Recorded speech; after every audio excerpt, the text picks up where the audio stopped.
Hello and welcome to this podcast.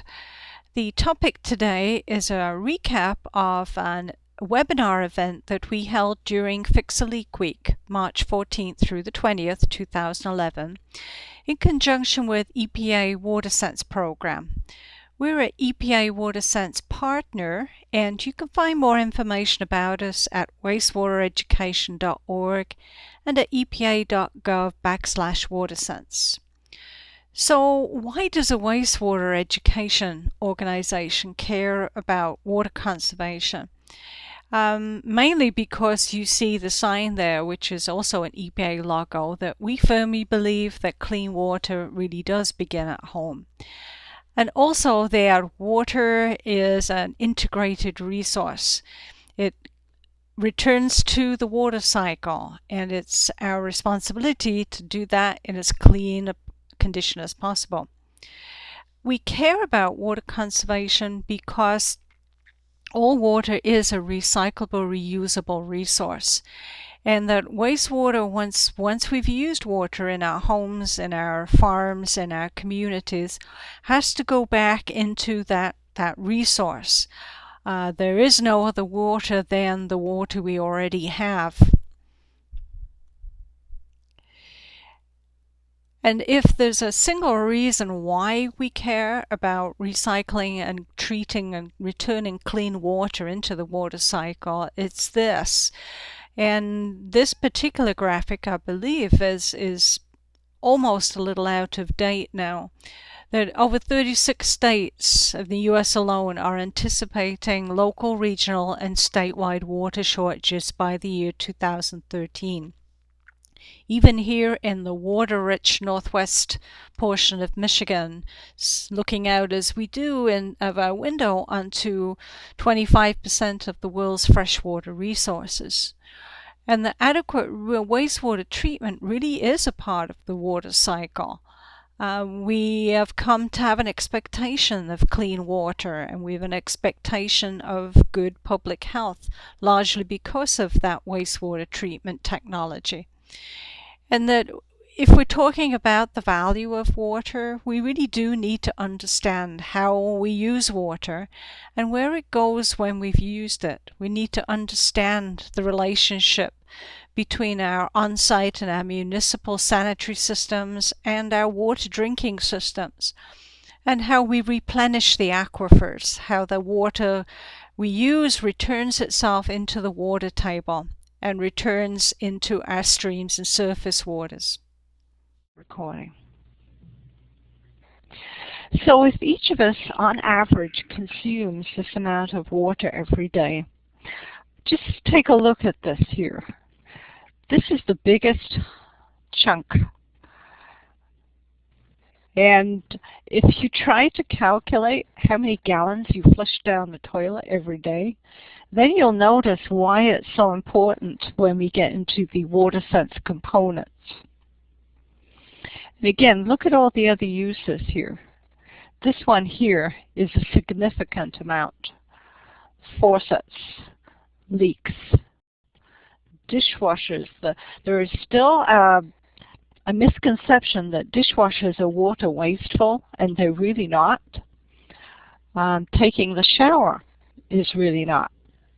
But the toilet, leaking, and running faucets, those are the ones to be really concerned about. And where does it go when you do? Well, the water goes down into your soil systems, the groundwater, your drinking water aquifers. It goes out into surface waters. A municipal system discharges to surface water.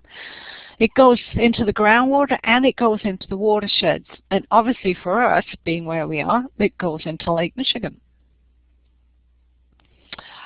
And the real concern here is the amount of energy that's consumed whenever we use water. The link between the water you use and the consumption of electricity, natural gas, propane, whatever you use to fuel that, there's a direct link between the electricity needed to generate water treatment and to move water in the treatment systems. For wastewater systems, it's cheaper to operate, maintain, and they will have a much longer lifespan if they're not forced to deal with huge volumes, particularly if it's feast and flood as far as volumes that going into water system. And using water wisely obviously protects the environment. For those of you who have an on-site system, you need to know that the volume of, let me just change this here. The treatment area is the 16 inches of soil or media that's immediately underneath where the water comes out of the outflow pipe. The majority of treatment takes place in the soil because there are oxygen-loving bacteria that live in the soil. The soil is one of the most amazing structures that was formed over millions and billions of years of geological forces.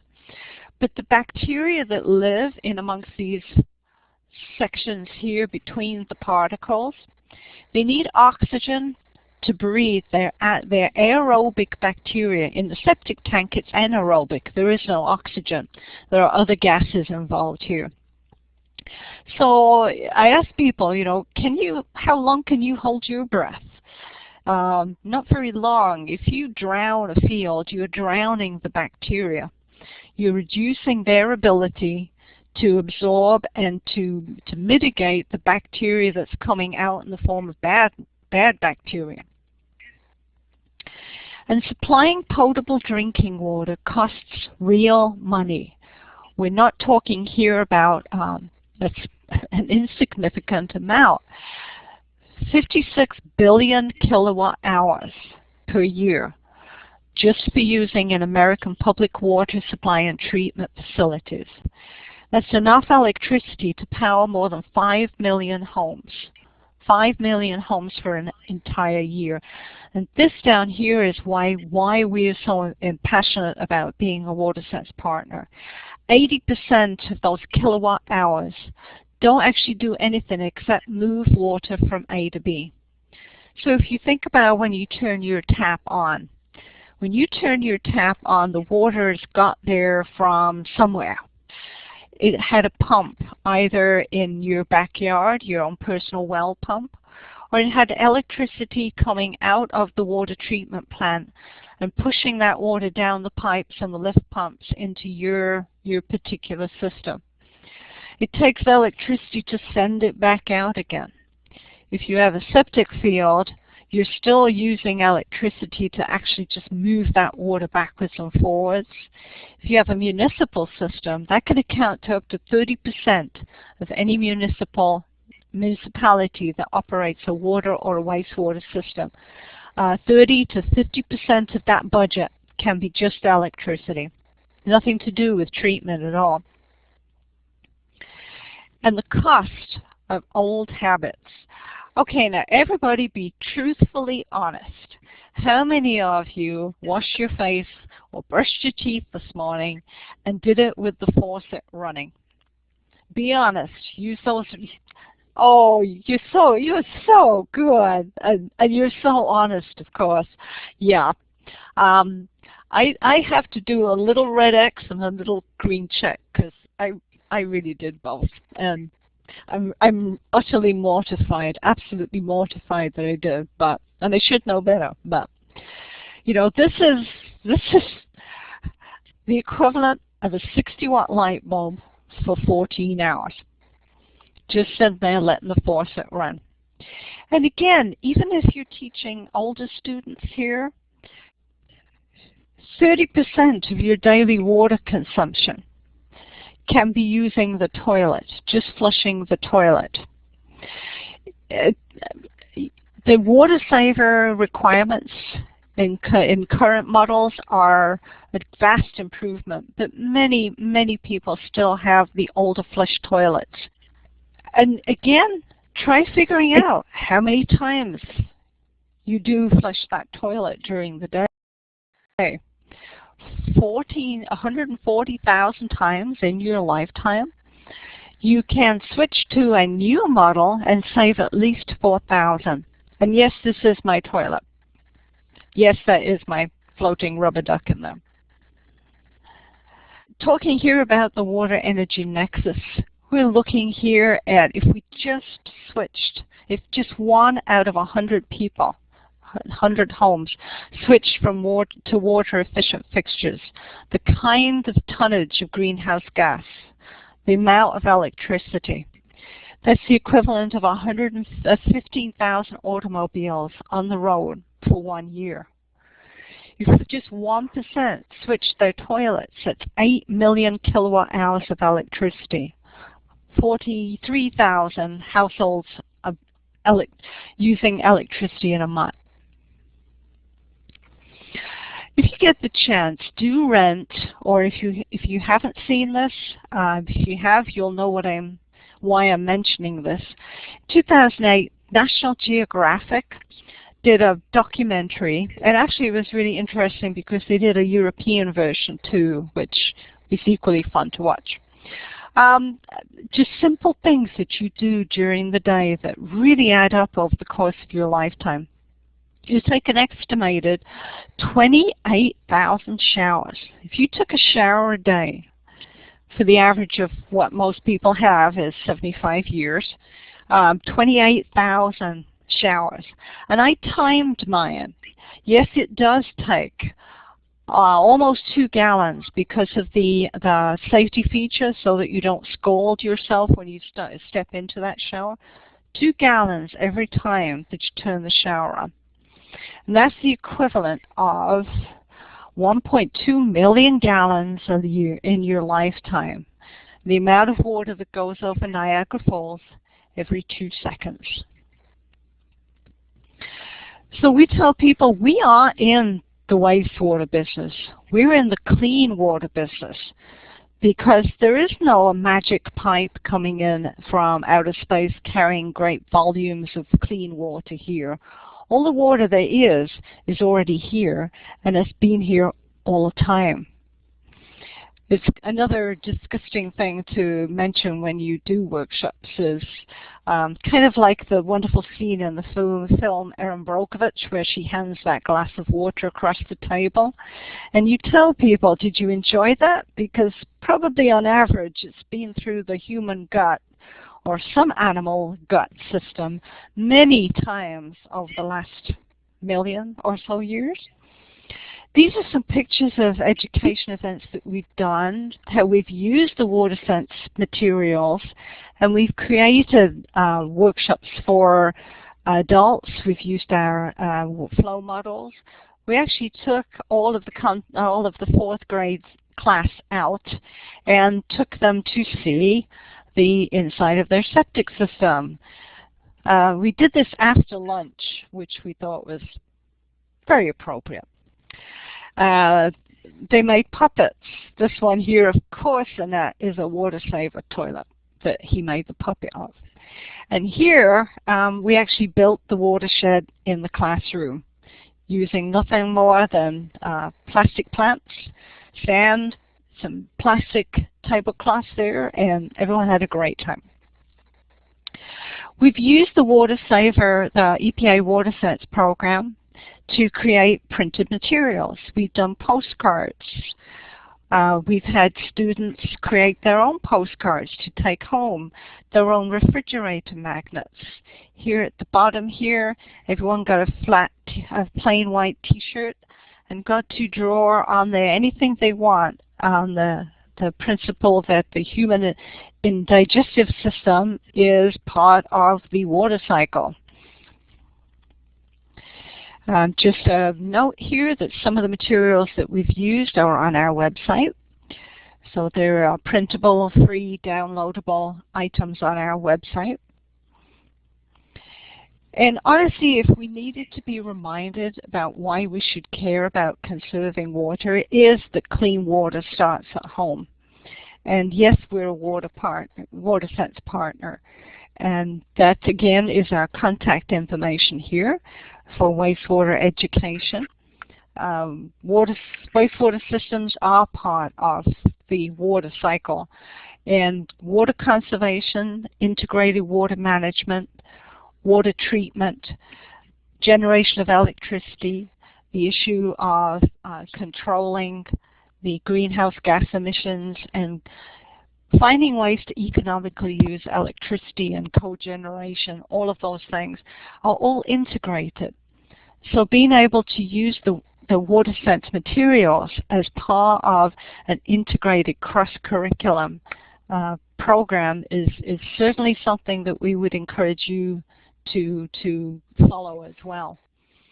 Now, upcoming, of course, is March 14th through the 20th, Fix the Leak Week.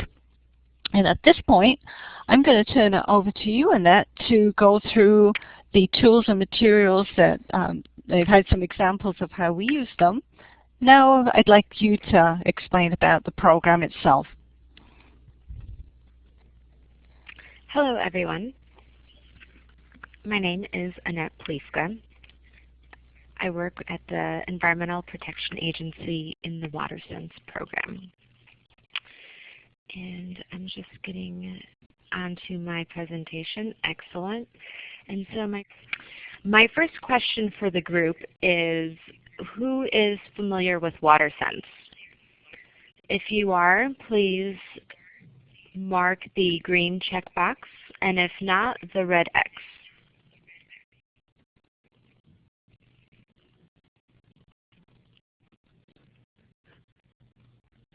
Excellent. This is the perfect target audience because not many of you are familiar with WaterSense.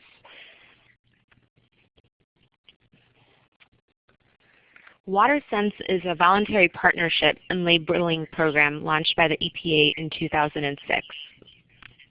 In June, we'll be celebrating our 5th birthday, so we're very excited about that. It's a simple way for consumers to identify products that use 20% less water and perform very well. The easy-to-identify WaterSense label is backed by strict criteria and independent certification. For each product that can learn the label, EPA has developed rigorous water efficiency, performance, and testing requirements. An important part of the WaterSense program is that it is third-party testing laboratory licensed by EPA and must certify the product before the manufacturer can put the label on it. That is very important. Where can you find the WaterSense label? What kind of products do we label? Tank-type toilets, faucets and accessories, flushing urinals, shower heads, and also single-family new homes. Since the program has started, we have saved over 46 billion gallons of water and 4.9 billion kilowatts of electricity saved and 1.75 million metric tons of carbon dioxide.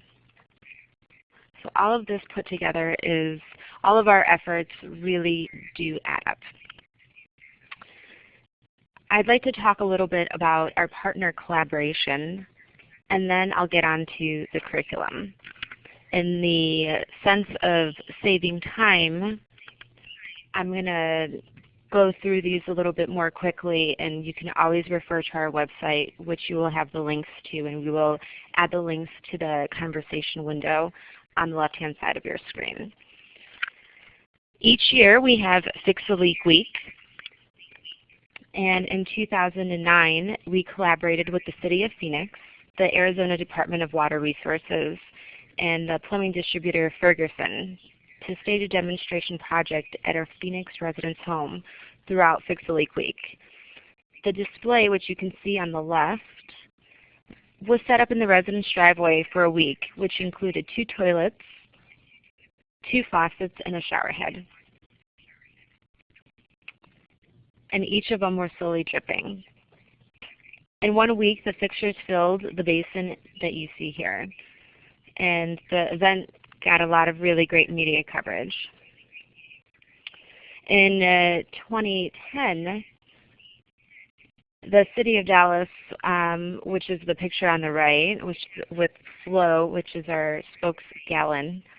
The City of Dallas operated a plumbing repair program that helps low-income residents fix minor plumbing issues and provides high-efficiency toilets, shower heads, and faucet aerators. About 100 households were on the waiting list for the program.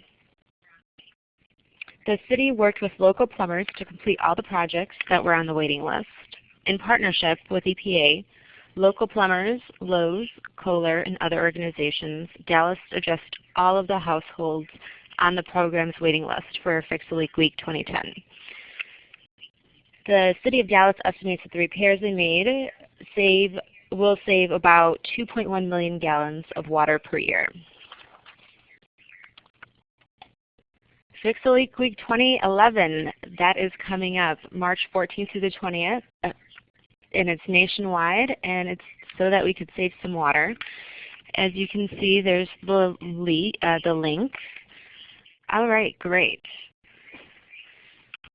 So I've taken you to our website, epa.gov/WaterSense, and the link is posted in the window on the left.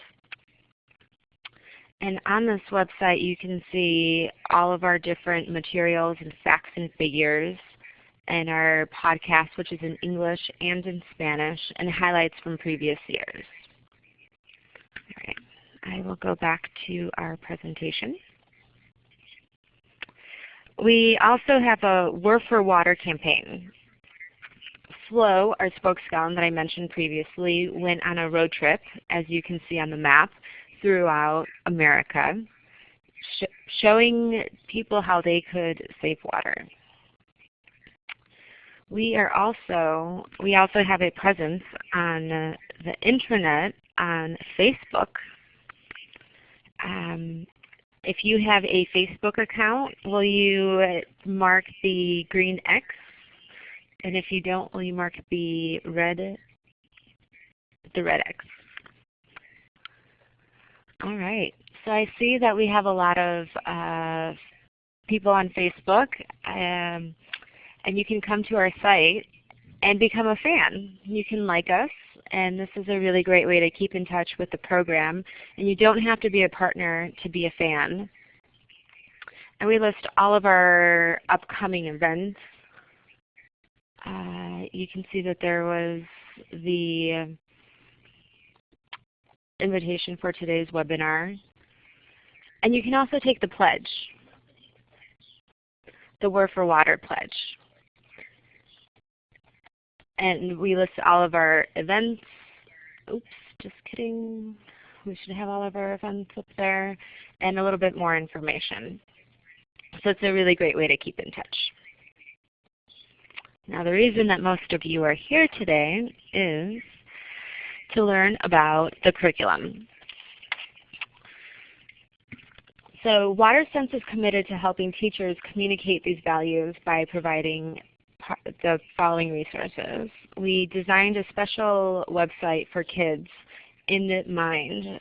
And I'm going to walk you through this, but there's also an interactive online quiz for grown-ups. So that's a really great way for you to participate as well and to test your own WaterSense. Also am trying to show you where all of this is located on our website, and so that you can be more familiar and use the tools that we have already developed, and you can share it with any other teachers or organizations that you think would be interested. And we always encourage our students and children to come to these sites to have fun and learn, ultimately, so that there's interaction. And this is I'm taking you to our game. We also have activity pages for students, for children. So we've created these bookmarks, which on the other side has the different water waster monsters, which are really cute, as well as activity sheets which include puzzles, word searches, which include a variety of word exercises.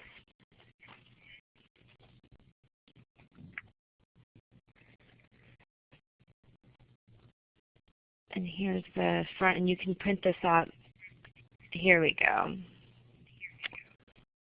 And so these are really great to distribute to your students while you are taking care of something else, or if you, obviously it could be part of your actual activity.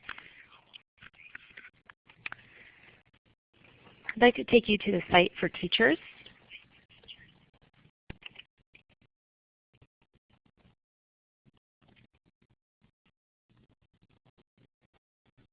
Does everyone see the educational materials?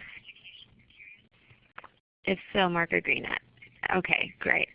So we're not having issues with that part.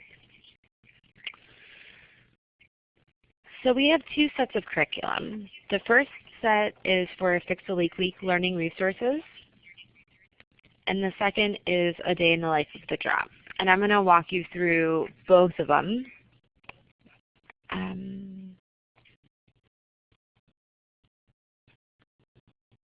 Are you able to see the teacher's guide that I just pulled up on the screen? Yes is the green, and red is the no. All right, great. So these are PDFs found on our website that you can very easily download and print. They were created so that it would be the easiest for the teachers. They're double-sided. We encourage you to print them double-sided. And it's designed for students in grades 3 through 5. And it teaches about water supplies and the importance of saving water. The curriculum covers a range of subjects, including reading, science, math, social studies, and the lessons were developed to ensure that this work can meet relevant standards in the various curriculum areas. I know that each state and each province has their own guidelines, and as a teacher you know what your students are going to be tested on. And so these were designed in a way that you can modify them and ensure that you're covering the material that you actually really do have to cover. And it can be adapted to different grade levels and class abilities. A Day in the Life of a Drop was also designed for students grades 3 through 5, and so that they could understand the connection between the sources of water that they're actually using and their water use habits and how they affect the environment and human health. Sometimes there's a little bit of a disconnect between what's coming in through the tap and where it actually comes from. And in this set of curriculum, we have a teacher resource, student worksheets, a water use table, and a student and family pledge. So these activities were designed for in-class use, but also for take-home activities that students can do with their families. And there's also a bit of online integration, since we all know that students are using computers more often in the classroom and at home. And so it's a really great resource to show them how they can search and understand and learn from these quote-unquote grown-up resources that we as adults use.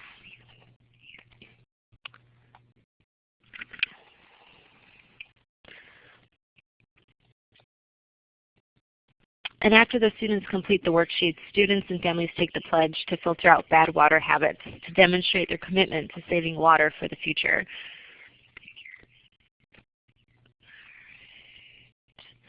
So our website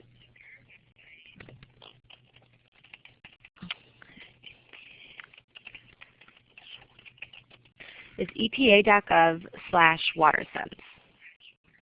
And then this is also for adults, which could be a lot of fun and interesting for you to do. And you can also do this exercise with your students. where you enter the amount of people in your household. I would like to take some questions or see if you have any questions. You can either type them in for the moderator or for the group. Oh, I see all kinds of questions coming in, Annette. Oh, really? Yeah, there was one question that came in earlier about when we were looking at the amount that was saved. And the question from EJ was, how do you go about measuring the actual reportable amount that you published in the reports? That is a very good question. We take information based on what a typical or a non-WaterSense labeled toilet, how much water it would use versus how much a WaterSense labeled toilet would use. We also have very smart and knowledgeable contractors that we honestly pay to make all the calculations. So it's not as simple as a very simple equation.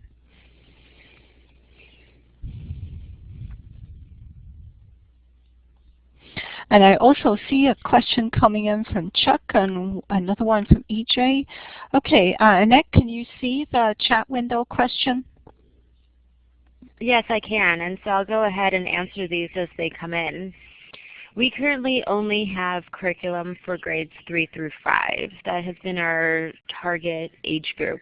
It's possible that we'll be developing resources for other ages, but for the time being, this is what is available and what is posted online. The next question is from Chuck and how the two cities got chosen for the Fix a Leak Week celebrations. All right, great. And that's a really excellent question. So each year prior to Fix a Leak Week, we work with our partners and they submit ideas that they have for Fix a Leak Week events in their areas.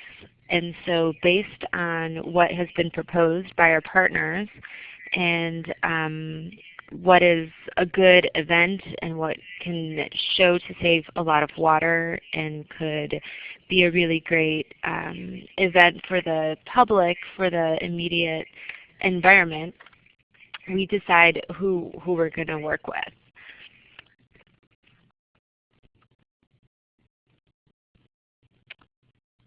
And there's going to be a 4-mile run this year in Arizona, so that's really exciting, and it's going to be a running toilet, which is always a really funny visual. So if your municipality or your utility is not a WaterSense partner, then you can encourage them to become a WaterSense partner. And if they are, I definitely encourage you to put your heads together and come up with some really good ideas. And we support all of the different activities, but we can only provide resources for one activity per year because we do have a limited budget. Yeah, actually, there's a question regarding if we monitor. Oh, excuse me? I was going to say, there's a question came in from Bill about which age group seems to have the most effect. And I have to say that the 4th and 5th graders that we worked with, I think turned into the water policemen.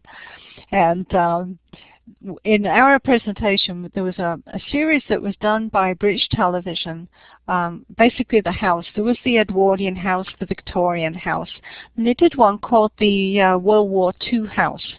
And during World War II, people were limited to no more than, I think it was 8 inches of water in a bathtub. And we showed a clip of the little 10-year-old who'd been appointed to be the water policeman that went round and measured how much water had been put into the bath. But I'm not sure. What would you say would be the most influential age group of children? What's been your experience?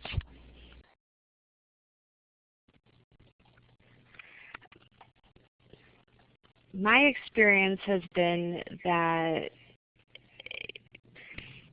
working with students, they have to be mature, not even, they have to understand and have the ability to want to do something about it.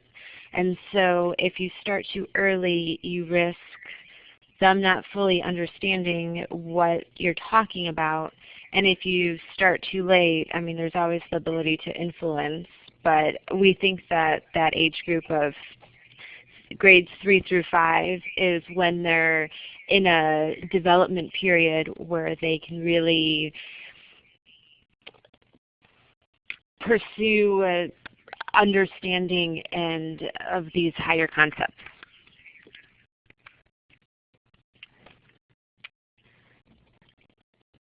And for the question of when Fix the Leak Week will be in 2012, it's usually the 3rd week of March. And there was an earlier question about if the vendor partners, the commercial partners, let you know or report on their annual reporting how many fixtures and fittings they actually sell. They do not. That's confidential information, and so we can't share that with the public, but they let us know how many have been shipped.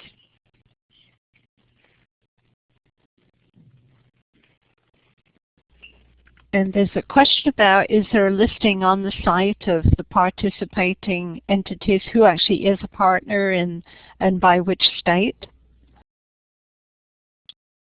Absolutely, absolutely.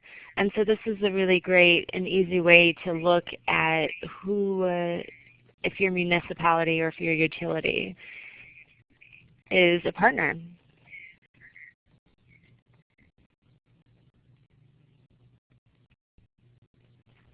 And to answer the question from Laurie Bruno Okamura, I hope I'm pronouncing that right, contact me off list, or there is a teacher resource page on our website that lists other education programs and curriculum and resource materials as well. But you certainly have a lot of choices as far as doing teaching, what's called teaching across the curriculum, of using the EPA WaterSense tools. And although the tools are geared toward elementary schools, we've took them and with the help of other teachers upgraded them to the high school level. There are programs through the Water Environment Federation that have curriculum additions, the National Groundwater Association, several other entities. But again, contact me off list. My email address is up above there. And Annette, would you like to just wrap up about how did you get involved in this program and why you think it's so important? Well, I got involved with this program. I live in Washington, D.C. right now, but I used to live in California, and there's a really great need for working with consumers and making environmentalism as easy as possible for them. And so with the WaterSense program, it's through the federal government, the United States Environmental Protection Agency, that it makes it a little bit easier for consumers to know which products they're looking for, because you're looking for that WaterSense, for that drop, for that something that will make it a little bit easier. So if you're at the store and you're looking for a new toilet or a shower head, you automatically know that 1, it's going to use less water, 2, that it's going to work well, and 3, that you're doing the right thing for the environment. And I always encourage you to come to our website. If you have additional questions, you can always contact us at watersense@epa.gov. And we have a toll-free helpline That's WaterSense 866-987-7367 if you have additional questions or if you need additional information. We are here to help you.